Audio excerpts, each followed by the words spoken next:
गावी गेल्यापासून आहे ना टिफिन बंद करून ठेवल्या होत्या.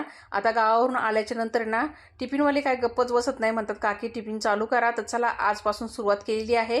तर आज आहे ना नॉनव्हेजचे 2 ताटं आलेले आहे, त्यांच्यासाठी चिकन बनवूया. तर 1 किलो चिकन स्वच्छ धुवून घेतलेलं आहे. लिंबाचा रस, अद्रक लसूणची पेस्ट, हळद मीठ लावून ना मॅरिनेशन करायला ठेवलेलं आहे. नंतर इथं ना कढईमध्ये कांदा ना चांगला बारीक चिरून परतून घेतला, त्यामध्ये खडे मसाले टाकले, मॅरिनेशन केलेलं चिकन टाकलं आणि बारीक चिरून घेतलेलं टमाटर टाकलं आणि झाकण देऊन वाफेवरती शिजायला ठेवलं. आता इकडं मसाला तयार करायला घेतलेला आहे. खोबरं चांगलं भाजून घेतलं, कांदा भाजून घेतला, नंतर त्यामध्ये अद्रक लसूण कोथिंबीर टाकली, टमाटर टाकून परतून त्याचं वाटण तयार करून घेतलं मिक्सरला.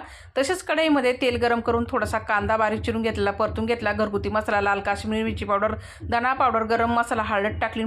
वाटलेलं वाटण टाकून तेल सेपरेट होईपर्यंत परतून घेतल्यानंतर शिजवलेलं चिकन टाकलं, त्यामध्ये जेवढी ग्रेव्ही हवी आहे तेवढं पाणी टाकलं, उकळी काढून चवीनुसार मीठ आणि कोथिंबीर टाकली. तयार झालं झणझणीत चिकन. धन्यवाद.